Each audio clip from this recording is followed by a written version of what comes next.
Welcome to Vanguard, where humans aren't the underdogs. We're the endgame. Enjoy the journey. The sterile hum of Judicial Complex 7's artificial lighting buzzed overhead, casting harsh shadows across the smooth crystalline walls.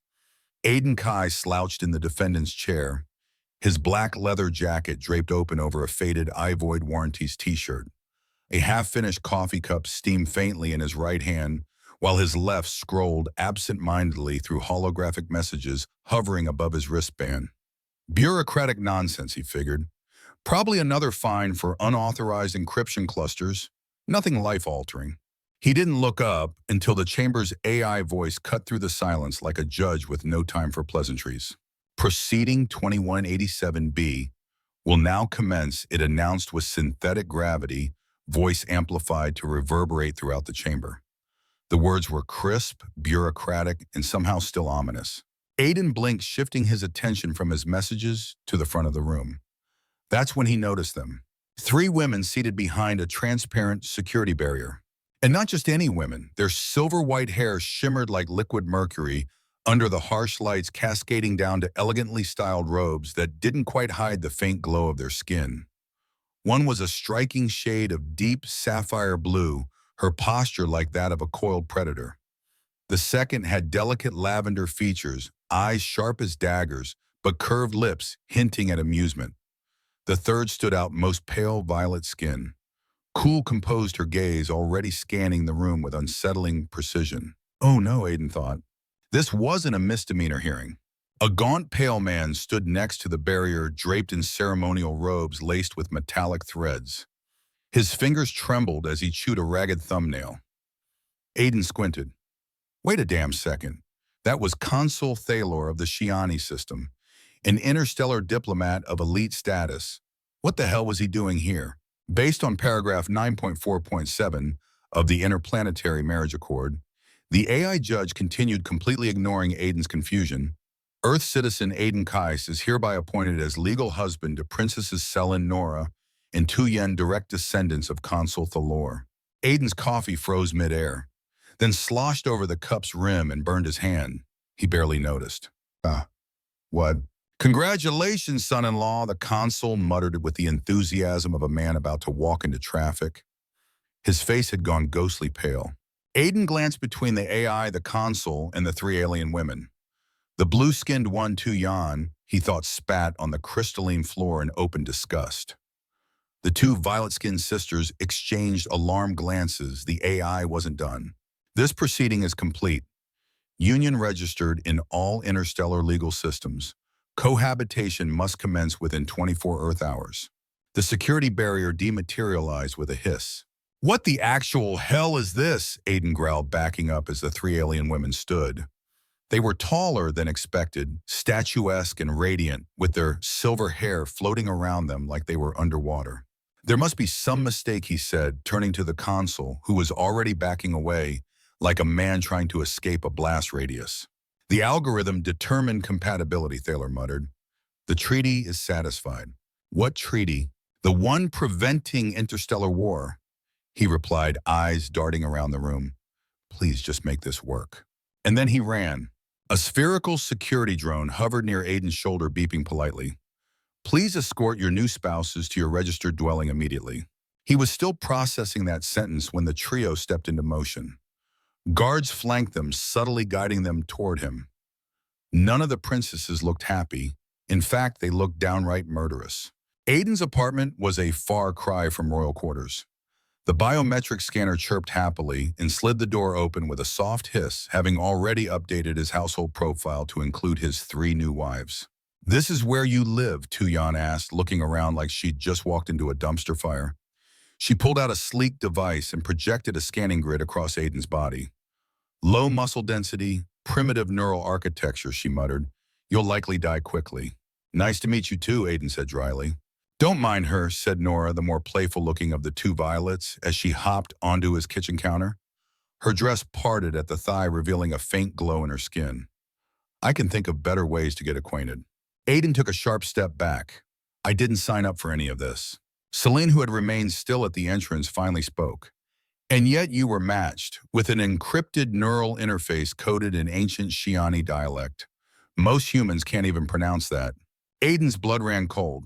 His black market neural enhancement illegal, undetectable and buried deep in his skull, was something no one should have known about. Lucky guess, he said, trying to shrug it off. There are no coincidences in the quantum flow, Celine replied. She stepped closer. Her eyes scanned his body with unnerving accuracy. Aiden caught his reflection in the fridge's chrome finish. It lagged by half a second, his augmented perception glitching. He recalibrated mentally. Look, why don't we all just chill, he said. I'll make some coffee, we'll talk this through. Tu-Yan rolled her eyes. We don't want your bitter earth stimulants. We want transport back to our grandfather. Gladly, Aiden muttered, moving to his terminal. But when he pressed his palm to the interface, the screen flashed red. User not recognized, access denied. Network profile deleted.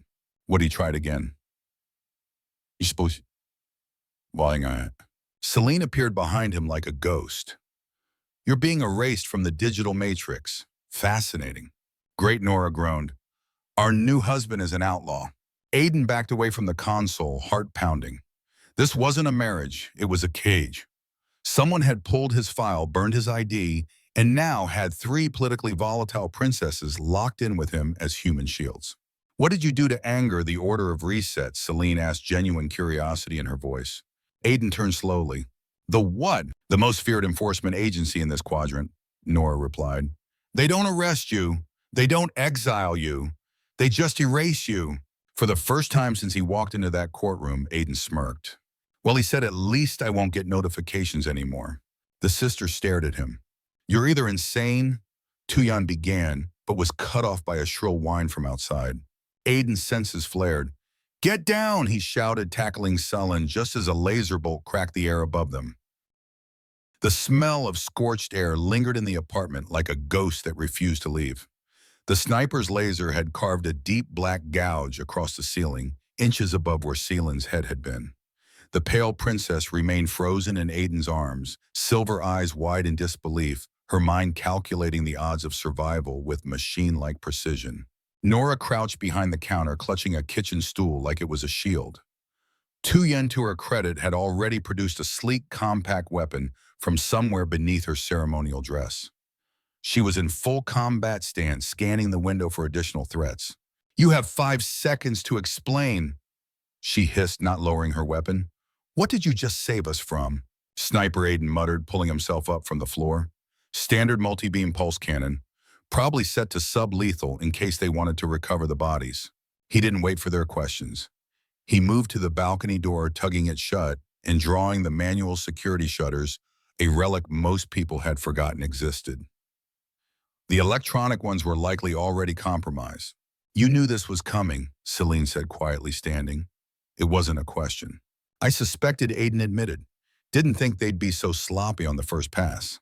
Who are you? Nora asked from behind the kitchen island.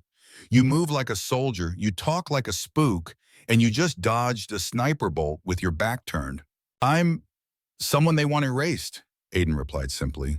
Yeah, Tu-Yan snapped. We got that part. The walls trembled, slightly distant vibrations hinting at movement on the building's rooftop. Drones, maybe. Or worse. Aiden pulled a decorative walking stick off the wall. It looked antique mahogany handle metal tip, deeply etched carvings along its length. The kind of thing you'd see mounted in an old man's study, not in the hands of a guy in his 30s with blood on his sleeves. Celine raised an eyebrow. Your weapon of choice is a cane. It's not the weapon, Aiden replied, testing the balance. It's the hands that hold it. Tu-Yan scoffed again, but this time it was less venom and more intrigue. He moved to the entryway, but the moment he reached for the door controls, the panel flickered red again. User not recognized. Access denied. Aiden sighed. They've revoked full control. You're locked out of your own life, Nora said, stepping out slowly. Impressive. They scrubbed me from the network, Aiden muttered. Accounts gone, terminal shut out, home AI disconnected, even the food synthesizers offline. No offense, Tu-Yan said, but for someone who's been erased, you're taking this extremely well. I've been off-grid before. When? Before your grandfather had gray hair. Silence. Celine blinked slowly. You're older than you look. Modifications, Aiden said, not immortality, just a few perks. What kind of perks, Nora asked, sidling closer now, curiosity overcoming her earlier suspicion. Aiden didn't answer. Instead, he gestured toward the far wall. Emergency exit still analog. Come on. Wait, Tuyen said. Where are we going? Somewhere safe. Define safe. Somewhere, I know the door still opens when I knock. The hallway outside was dark emergency lights, casting it in a pulsing red glow. The building's main systems were failing fast. Aiden kept low-checking corners, eyes flicking to places most people wouldn't notice. Vent shafts, structural blind spots, ceiling beams. The princesses followed in practice formation with Tuyan taking rear guard. Celine walked center, calculating route vectors in her mind, while Nora moved with almost unnatural grace, too smooth for someone supposedly born in luxury. Aiden stopped at apartment 3C and rapped a coded rhythm on the metal surface. 3 knocks. Pause. 2. Pause. 1. The door slid open instantly. Mira stood in the doorway 5 feet tall, in bare feet, her hair tied back, wearing simple leggings and a t-shirt that read, "I am the system admin. Fear me." Her face lit up with recognition, then surprise as she saw the 3 tall alien women behind him. "Sir," she said, stepping aside, "that's new. We need shelter. My place got lit up." "Understood. Please all of you come in." Celine stared at Mira as she passed. "She called you sir. Why?"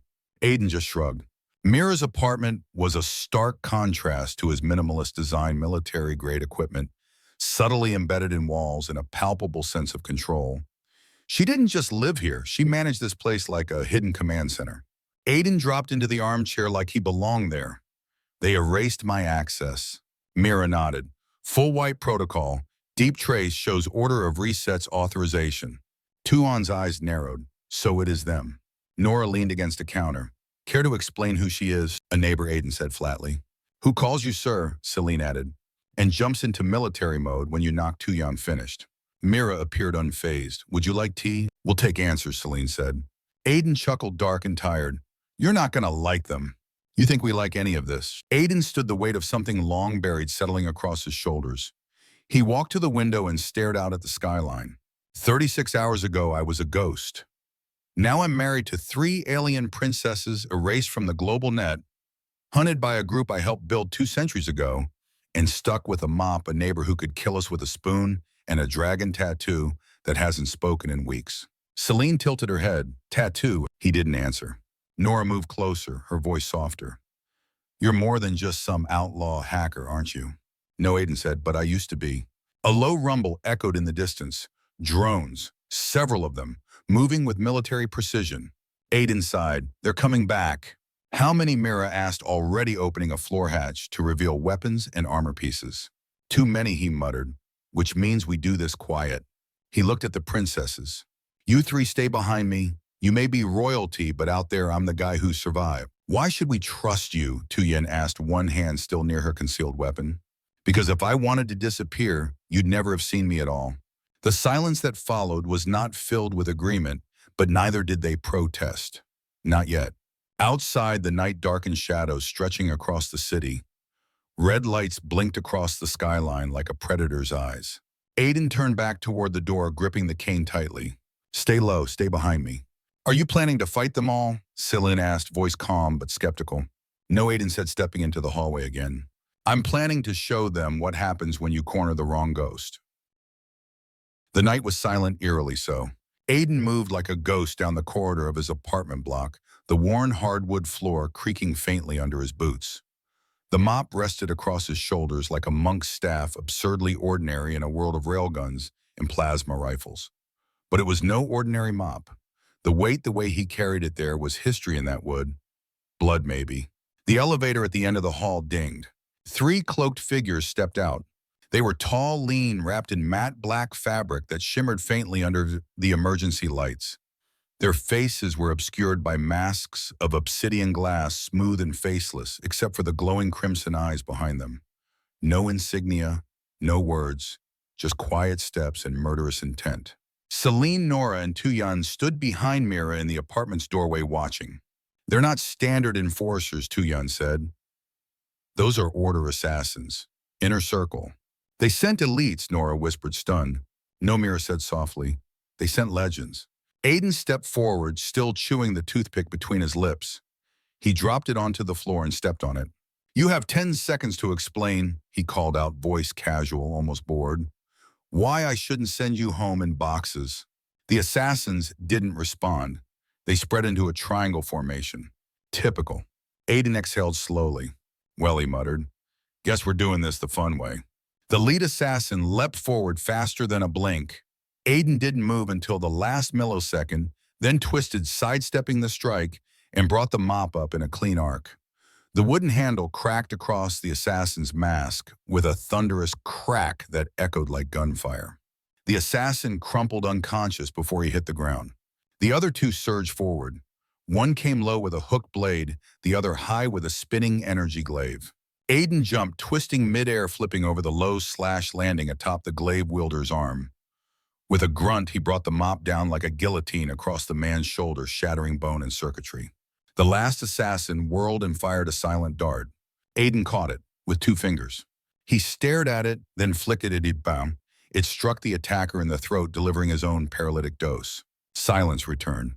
3 bodies lay scattered across the hallway like broken puppets. The sisters just stared. Celine's lips parted, breath caught.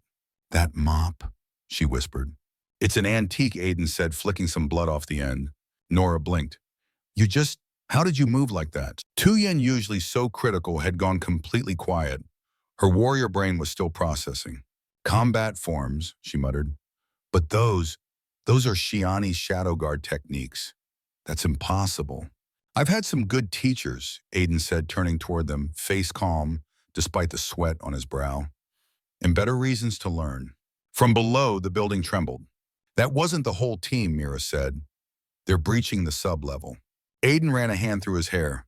"Of course they are. Never send 3 assassins when you can send a death squad." He strode back toward the apartment. "We're leaving." To where Celine asked. "I know a place.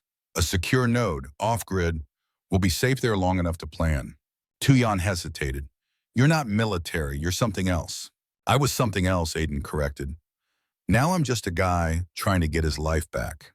"By murdering a dozen elite operatives with a mop," Nora quipped. Aiden gave her a rare grin. "Hey, I'm resourceful." Down in the underground parking level, lights flickered as automated drones hummed to life. 10 of them armed and fast. Aiden wasted no time. He ran straight toward the first.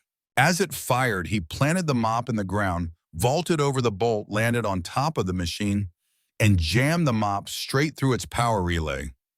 Sparks exploded outward. He rode the smoking shell as it crashed into another drone, flipping off the wreckage, just as 2 more fired in unison. The sisters took cover. Mira held position by the stairwell, watching the chaos unfold with arms crossed. "He's been holding back," Celine said. "No," Mira replied. "He's warming up." Aiden spun, flipping the mop end over end like a pole arm, using it to deflect energy blasts and redirect projectiles. He dashed between machines, his body moving in fluid patterns, graceful yet deadly. Each blow he delivered wasn't just aimed, it was personal, as if he knew exactly where to strike. Each drone fell, one by one. By the time it was over, smoke filled the underground level. Only Aiden remained standing, chest heaving, jacket torn at the shoulder. A faint red light blinked at the edge of his collarbone biometric alert, but he ignored it. The last drone sparked and exploded behind him as he strode toward the stairwell mop, still crackling with discharged energy. "That was," Nora began. "Insane," Tuyen finished. "Necessary," Aiden said simply. "Now come on, they'll escalate again." Back in Mira's apartment, Aiden collapsed onto the couch, wiping blood from his temple. "We need to talk," Celine said firmly. "No more dodging." Aiden nodded. "I founded the Order of Resets." Silence. Mira didn't flinch. The sisters did. "That's impossible," Nora whispered. "The founder vanished 2 centuries ago." "I got bored," Aiden said. "Left it to run itself." And Mercer, Celine asked, "The current leader?" "A glorified tech intern who clawed his way up through lies, murder, and manipulation." "So why now?" Tuyan asked. "Because he crossed a line," Aiden said, voice suddenly cold. "He started using the Order for power, for revenge, for ego, and then he went after you." Celine's eyes narrowed. "So this marriage was the only way I could protect you legally," Aiden admitted.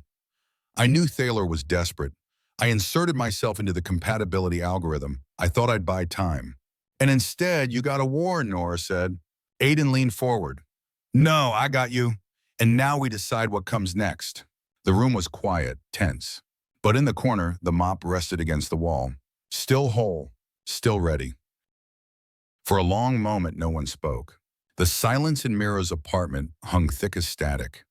The princesses stood on one side of the room, their backs straight, silver hair gleaming in the low light. Aiden sat on the couch, elbows on knees, eyes steady, but not aggressive. Mira stood near the door, arms folded, every bit the silent sentinel. Celine was the first to break the stillness. I suspected, she said softly. From the moment you parried that drone strike with a household object, and your neural signature didn't light up any known registry. You're not just some rogue, you're something old. I'm not proud of it, Aiden admitted, but I won't run from it either. Tu Yan crossed her arms, her tone neutral. You created the order of resets. What we were taught to fear as death incarnate in digital form came from you. It wasn't meant to be fear, Aiden said. It was balance. When immortality became software, when minds could live forever as code, someone had to ensure there were still consequences. The order was my answer. And now it's become a weapon, Celine said. Under Mercer, Aiden nodded grimly. He turned it into a tool of terror, extortion, control. Nora, who had been oddly quiet, finally spoke. And us? What are we in this plan? Convenient pawns. No, Aiden said, meeting her eyes. You were the unexpected variable. Tu Yan narrowed her eyes, then explained. Why did our grandfather choose you? Aiden exhaled. Because I made myself available. That got their attention. Celine's brow furrowed. You hacked the interplanetary compatibility registry?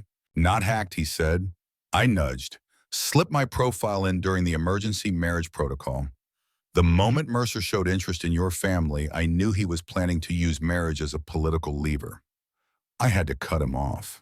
You offered yourself as a shield, Celine murmured. I offered myself as bait. Nora stepped forward, her voice low. But why us? Why not just take Mercer out directly? Aiden hesitated. Then, because you weren't just targets, you're valuable. All three of you. More than you know. Celine glanced at her sisters, then back at Aiden. What do you mean? Your DNA, he said. Your lineage. The old bloodlines of the Shiani royal house, combined your genetic signatures, match a pattern I've only seen once before. And that scares a lot of powerful people. Tu Yan's jaw clenched. You're saying we're dangerous. I'm saying, Aiden said carefully, you're important. Possibly vital. You were never meant to be married off. You were meant to be silenced. Hidden. The implication landed like a dropped blade. Celine turned away silent. Tu Yan looked to Nora, but the flirtation was gone from her eyes, now replaced by something older, sadder. It was Nora who said what none of them dared. We offended him. Aiden looked up. Who? Nora's voice cracked. The current head of the order. Mercer. We mocked him. Publicly. Celine called him a failed parasite. Tu Yan disarmed his personal guard during a diplomatic meeting. I may have told him he smelled like fermented insect oil. Celine sighed. Diplomacy is not her strongest suit. His revenge was subtle, Nora said. He didn't retaliate through war or assassination. He went through tradition, through protocol, through bloodlines. By exiling us, Tu Yan added bitterly, and erasing any chance of political influence we still had. Aiden stood slowly. That's why your grandfather was so eager to agree. He knew the rules. Once married off-world, you lose your claim to any seat of power in the Shiani court. Celine's expression turned calculating.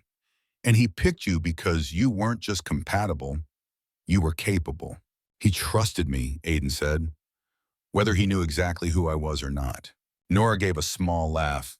That would be ironic. The old man married us off to the founder of the order, to protect us from the order. Tu Yan leaned back against the wall, her tone flat.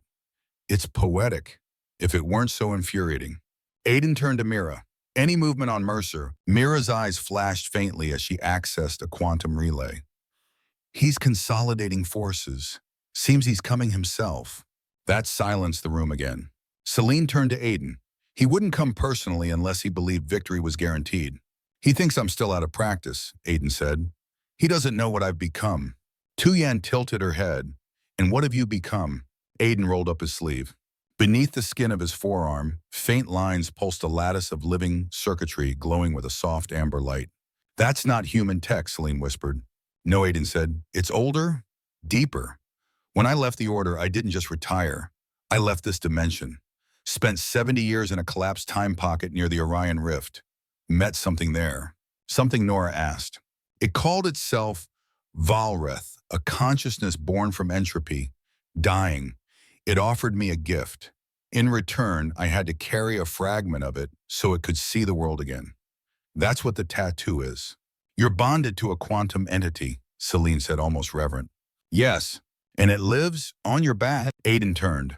The dragon tattoo rippled faintly beneath his shirt, its eyes blinking, once glowing with soft golden light. It only wakes when it senses danger, Aiden said, or purpose. The princesses stared for once, speechless. I didn't ask for any of this, Aiden said quietly. But if Mercer wants a war, he's picked the wrong family to target. Nora stepped forward. You called us family. He met her eyes. You're not just my wives in a legal sense. You're in this now, all the way. Tu-Yan pushed off the wall, her expression firm. Then we prepare. Celine nodded. For what? For the storm, Aiden said. That night, as the city lights flickered under pressure from the Order's blockade, the four of them gathered in the darkened apartment. Aiden sharpened his weapons. Tu-Yan practiced breathing forms. Nora tested traps and infiltration paths. Celine projected encrypted simulations calculating probabilities. Mira stood watch, her eyes scanning 1,000 data feeds, hands never still. And in the corner of the room, unseen by all but Aiden, the dragon tattoo slowly stretched along his spine, its head curling toward his neck, its eyes narrowing. It was awake now. Something was coming, and it was hungry. The morning came without a sunrise.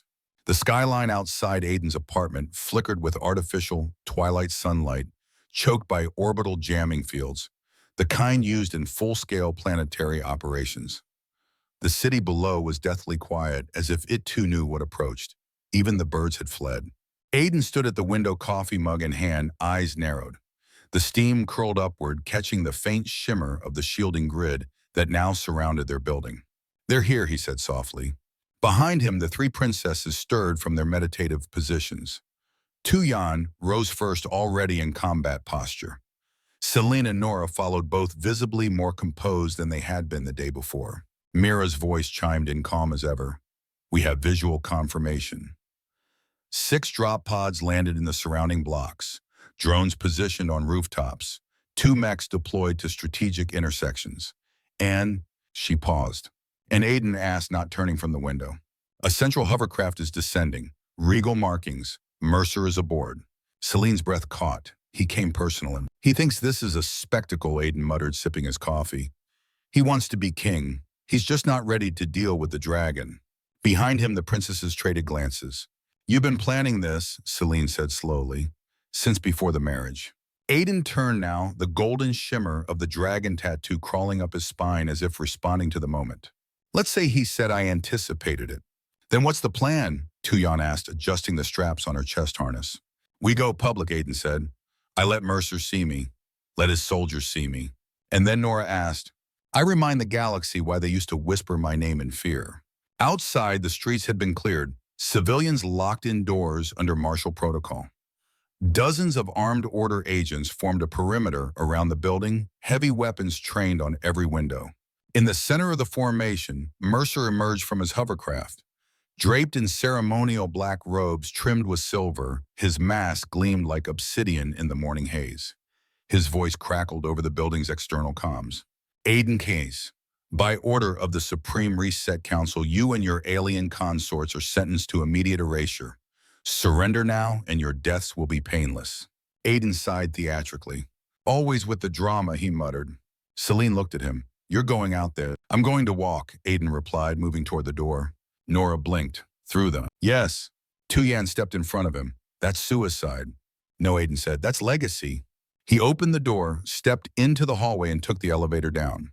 The building's entrance hissed open.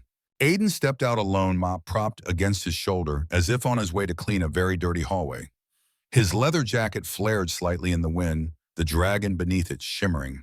Silence spread like wildfire. Mercer took a step forward, confusion etched in every angle of his posture. You, me, Aiden replied casually.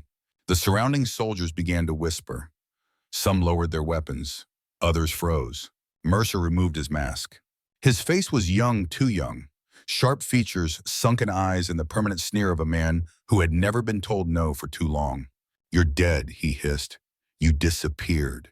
You retired. Aiden grinned. And look what you did the moment the leash was off. Mercer raised a hand. Kill him! Energy blast lit the air. Aiden exploded into motion. He moved like light, bending around the bolts, sliding beneath plasma, spinning his mop with hypnotic speed. The first 4 attackers went down with precision strikes, joints shattered weapons, broken throats, compressed just shy of lethal. The dragon tattoo shimmered brighter, reacting to his heartbeat, its eyes glowing. The battlefield became chaos. The sound of splintering metal and groaning mechs mixed with screams and the sharp thwack of mop on skull. Above from the building's balcony, the princesses watched in stunned silence. Nora leaned over the rail. Is he enjoying this? Celine nodded slowly. Yes. And terrifyingly, he's not even using full force. Tuyan's eyes narrowed. That mop isn't normal. No, Mira said beside her. It's a condensed neutron alloy staff wrapped in synthetic carbon wood, built during the Warlord trials. It's a relic, just like him. Back on the ground, the final wave approached. Mercer himself stepped forward, drawing his weapon. Aiden cocked his head. You're really going to try me with that little toy sword? Mercer activated the blade. It screamed literally. The sound of the edge splitting dimensional boundaries whistled through the air. The Order's signature dimensional cutter, a sword that could sever data flesh or even quantum anchors. I stole this from your vault, Mercer sneered. You never had the courage to use it. I never needed to, Aiden said. Then he moved. The clash was instant. Mercer slashed. Aiden blocked with the mop. Sparks flew as reality distorted. Each blow from Mercer was wild, angry, ego-fueled. Every counter from Aiden was fluid surgical. He moved not like a warrior, but like a teacher, reminding a student what failure felt like. Finally, with a pivot and a twist, Aiden disarmed Mercer. The dimensional cutter spun through the air and clattered across the ground. Mercer fell to his knees, panting.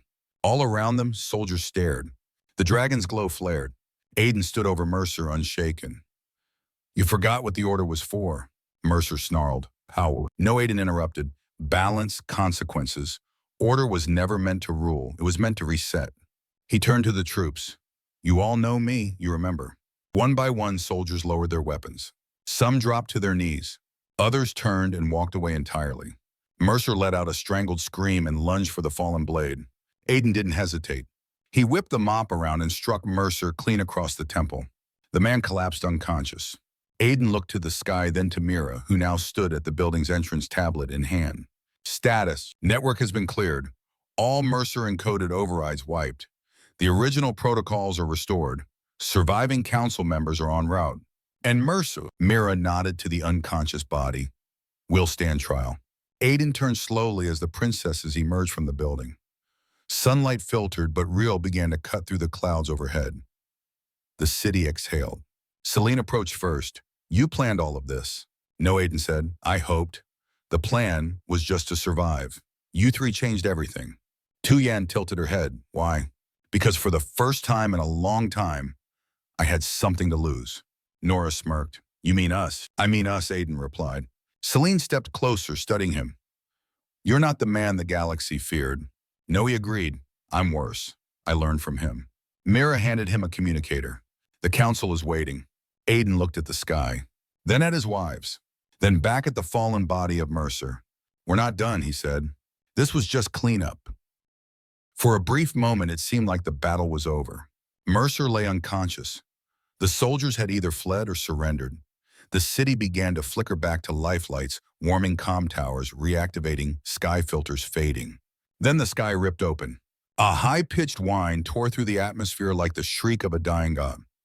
A jagged black rift split the clouds, and from it descended the Order's inner sanctum fleet, a black obelisk-shaped dreadnought surrounded by a halo of drones, assassins, mech guardians, and war engines older than most civilizations. Celine's eyes widened. They sent the inner circle. That's not a response, Mira said. That's an overkill protocol. They're planning to wipe the entire city. They can't risk Mercer surviving and talking. Aiden growled. He looked at the rift. They think I'm tired. They think I'm soft. The mop still in his hand vibrated with subtle force, as if the battle ahead had woken something even deeper inside it. Tuyen stepped beside him, eyes hard. You can't face that alone. I'm not alone, Aiden replied, but I'm going first. Permission to assist, Mira asked, already prepping weapon systems embedded in her synthetic skin. Aiden nodded. You're on defense. Protect the girls. Celine objected. We're not fragile. You're vital, Aiden interrupted. If I fall, you're the legacy. The galaxy needs you alive. Nora exhaled. Well, this marriage just got a whole lot more complicated. Aiden stepped forward. The tattoo on his back flared. And then the dragon awoke. It began as a shimmer of heat. Then his spine arched, the tattoo pulsing and crawling, growing outward from under his skin like something being born. The dragon's head curled over his shoulder, forming a semi-solid construct of light and dark matter, its eyes golden, intelligent, angry. The street trembled beneath his boots. The soldiers of the inner circle began descending. Clad in black fractal armor, they moved like death incarnate, 30 of them, each carrying weapons that bent physics. Aiden cracked his neck. All right, let's dance. He moved. He exploded. What came next was not a fight. It was a massacre. Aiden surged forward like a living weapon mop, spinning with impossible precision. Each strike shattered armor, bent metal, and cracked augmented skulls. His footwork blurred, weaving between enemies like he was walking through smoke. He struck, ducked, flipped, kicked, and the dragon struck with him, its energy form lashing out to block incoming fire, its jaws snapping on plasma blades. One assassin fired a gravity cannon.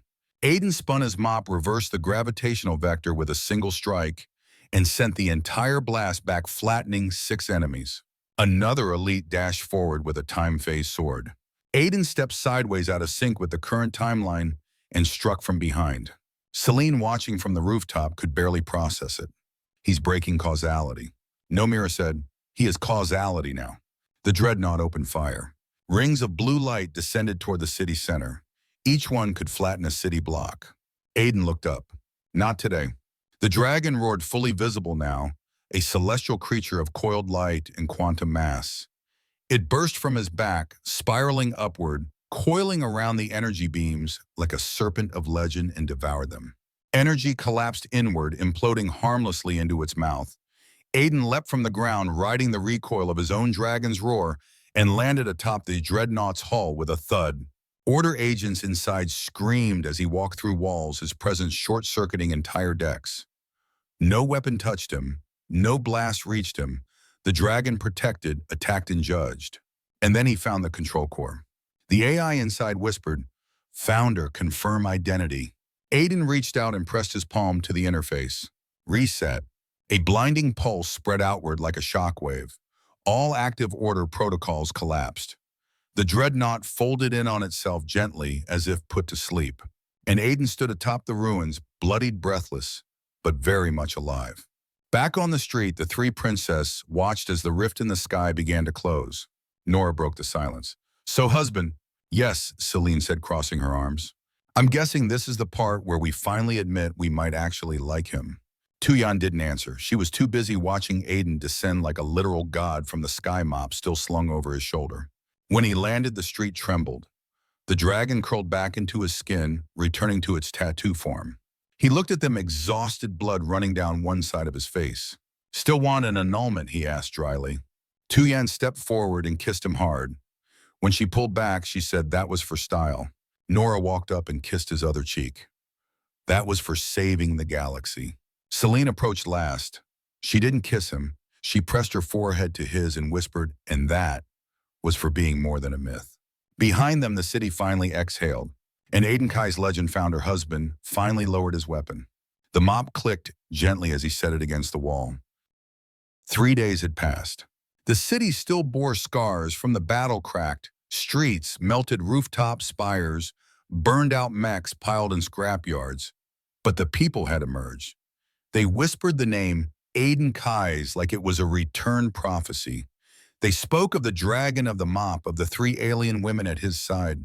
The order of resets had been reclaimed. The surviving members of the old council had emerged from hiding, reinstated their oaths, and knelt before Aiden, restoring him not as a warlord, but as the guardian of balance once more. But Aiden had refused the throne. Instead, he delegated authority to the council, placed Mira as the permanent network anchor, and stepped away from power. Again. I didn't fight to rule, he said simply. I fought so I'd never have to again. Now he stood in the reconstructed garden of the Order's headquarters, sipping real coffee from a ceramic cup, his wives lounging nearby beneath a strange hybrid tree that bloomed with both Shiani and Terran flowers. Nora stirred the breeze with a flick of her fingers. So now what? Do we just settle down? Aiden chuckled. Do I look like the settling type? Celine turned a page in her quantum codex. You do look like a man trying not to panic about becoming a father. He froze. Excuse me? Nora smiled. Tuyan raised an eyebrow. Celine didn't even look up. You knew, she said. Aiden's voice dropped. I suspected. Nora scooted closer. 3 pregnancies, all confirmed. Cross-species, stable gestation. Genetic compatibility is off the charts. Tuyan tapped her stomach absent-mindedly. And all of us conceived on the same day. The night after the battle, Celine said, closing her book. The night your dragon was fully awake. Aiden set his mug down. And you think there's a connection? I don't think, Celine said. I ran the numbers. She stood and projected a holodiagram from her neural port. Spinning light displayed DNA strands, energy signatures, time phase alignments. These children, she continued, are something new. Not just a fusion of Shiani and human genetics, but also something quantum, something ancient. Something Valreth, Aiden whispered. Tuyan didn't blink. The dragon, Celine nodded. The creature bonded to your spine wasn't just symbiotic. It was catalytic. When it fully awakened, it altered your quantum field. In hours. It didn't just protect us, it bound us, aligned us. Nora's smile faded. So our children are the first of their kind, Celine said. Hybrids of species, power and time. Aiden finished. Oh, that's not terrifying at all. Mira's voice interrupted over the comm. Sir, you may want to see this. The war room was already active when they arrived. Floating displays hovered above the circular table, showing ripples in space-time along the outer rim. Coordinates flared, data streamed, and Aiden's dragon tattoo flinched under his skin. Rift activity, Mira said. Same signature as the dimensional tear that Valreth emerged from centuries ago. Celine leaned in, not a coincidence. It's expanding, Mira added, slowly but steadily, and it's broadcasting something. She tapped a display. A soft sound echoed a hum, a chant, something primal. Not a voice, a resonance. It's calling, Nora said. To what Tuyan asked. Aiden stared at the pattern. To them. Silence. Celine's voice was cold. You think this is connected to the children? Aiden nodded. I know it is. Mira turned. Do we deploy the fleet? No, Aiden said. We go ourselves. That evening, as the sun dipped below the curve of the city, Aiden stood alone on the observation platform. The dragon stirred restlessly beneath his shirt. The burden of knowledge pressed down like gravity. You okay? Nora asked, appearing beside him, arms folded across her violet silks. No, he said honestly, but I will be. Tuyan approached from the other side. You don't have to carry it alone. Aiden turned. I've always carried it alone. Not anymore, Celine said from behind him. She placed a hand on his shoulder. You were built for war, for balance, but now you're more. He looked between them. These women who had been strangers, then partners, then warriors beside him were now family. They were his anchor, his chaos, his reset. He exhaled. We leave tomorrow, he said. We bring Mira, the 3 of you and the children. Whatever's coming through that rift, it's tied to us. Celine nodded. To them. Nora smiled softly. We haven't even named them yet. Aiden looked up at the stars. We'll name them after what they'll become. The next morning, a sleek obsidian ship departed the surface.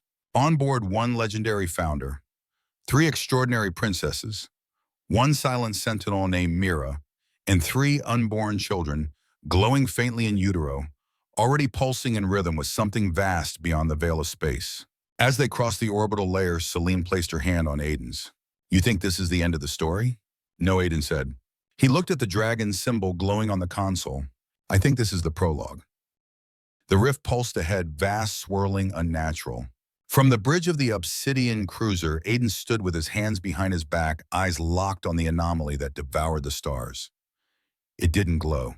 It consumed. A crack in the firmament of space itself, stretching wider every hour, humming with a rhythm that wasn't sound but memory. Still expanding, Mira reported, but the frequency has stabilized. What does that mean? Nora asked, her arms protectively around her midsection. It means, Celine said grimly, it's waiting. A pregnant silence filled the ship. Waiting for them. Tuyen checked the magnetic locks on the ship's bulkheads again. Not because she needed to, but because it gave her something to do, something to control. Aiden finally turned from the viewport. This isn't just about the past. This is the continuation of what Valreth started. You mean the dragon? Nora asked. Aiden nodded. It never wanted to conquer. It wanted to pass on something it couldn't carry alone. When it bonded to me, it wasn't just survival, it was seeding legacy. Tuyen's fingers tightened around the grip of her blade. And now, our children are that legacy. Celine brought up the holofeed. In the center floated 3 glowing spheres, one for each unborn child. Their energy fields pulsed in perfect synchrony with the rift ahead. Each one resonates with a different frequency, she whispered. Like keys. To what Aiden asked. To whatever's trying to emerge. They entered the rift at 0800 hours Earth Central Time. There was no transition. No light speed shift. No tunnel. 1 second they were approaching it, and the next they were somewhere else entirely. A starless space. A dimension made of motionless light and vibrating memory. Floating in the void was a structure impossibly large, shaped like a blooming spiral. It pulsed in rhythm with the children's signatures. Aiden stepped closer to the view screen. That's not a ship. No, Mira said, awe in her voice for the first time in centuries. It's a womb. They landed on a floating platform. No wind, no gravity, just presence. Celine's breath hitched. I can hear voices, not sound, but meaning. Nora took Aiden's hand. They're speaking to us. Tuyen turned slowly, not to us, to them. She touched her stomach, and her eyes glowed for a moment. So did Celine's, and Nora's, and then Aiden. The dragon erupted not from his back this time, but from within. A wave of golden energy burst outward, forming a translucent dragon that coiled around them protectively. It roared not in fury, but in recognition. Something was coming through the womb, a presence beyond shape, beyond form. It arrived not with thunder, but with knowing. It had been here long before stars, before time, and it had waited for the right carriers, for the bloodline strong enough to survive, for the soul brave enough to accept it, for the future bold enough to carry it forward. The voice spoke not aloud, but in all of them. You are the crossing point. The 3 children are convergence. The balance you once enforced, Aiden Kais, is no longer enough. The galaxy spins toward a second collapse. Immortality has become corruption. Technology has become hunger. Your children are the firebreak. Firebreak, Aiden echoed, jaw tight. Reset. The word hit like thunder. Celine trembled. They're not just hybrids. They're the solution. Or the last line of defense, Tuyen said. If things fall apart, prepare. The womb pulsed. A wave of quantum light washed over the ship. The children's spheres brightened, crackled, and then stabilized. And suddenly the rift closed. They were back in normal space, above the galactic rim, alone, but not empty. Back aboard the ship, Mira ran diagnostics. Vitals normal, she said, eyes scanning the children's readings. But something's different. Nora stood with Aiden cradling her belly. I feel them, stronger, awake. Not just awake, Celine murmured, aware. Aiden placed his hand on Celine's and Tuyen's, who stood silently beside them. We've just stepped into a new reality. Tuyen nodded, and there's no going back. 3 months later, the children were born in a reinforced orbital facility over Terra Nova. No doctors, no machines, just Aiden, Mira, the 3 princesses, and the dragon pulsing through the walls like an ancient midwife. 3 infants, 1 blue-skinned boy with golden eyes, 1 violet-skinned girl who never cried, only watched, 1 pale, glowing child who pulsed with energy no scanner could define. And when they opened their eyes, the stars shifted. Mira turned to Aiden. They're not just the future, she said. They are the fail-safe. The reset you never knew you were building toward. Aiden cradled the three of them in his arms. And what happens now? Nora answered for them all. Now, we teach them to be more than we ever were. Epilogue, Aiden stood alone again, on a balcony overlooking the stars. His children slept, his wives rested. The dragon was quiet content. Behind him, Mira appeared. You know it's not over. Aiden nodded. It never is. She handed him a data pad. New rift detected. Outer reaches. Growing fast. Worry asked. No, Mira replied. Opportunity. He looked over his shoulder. At the three cradles. At the family he never asked for but would now die to protect. He looked back at the stars. The galaxy had changed, and he had changed it. But some things never changed. He picked up his old mop, now mounted with quantum emitters folded like a staff across his back. Wake the council, he said, and prep the ship. The founder had returned. The family had risen. The galaxy wouldn't burn again unless they lit the fire.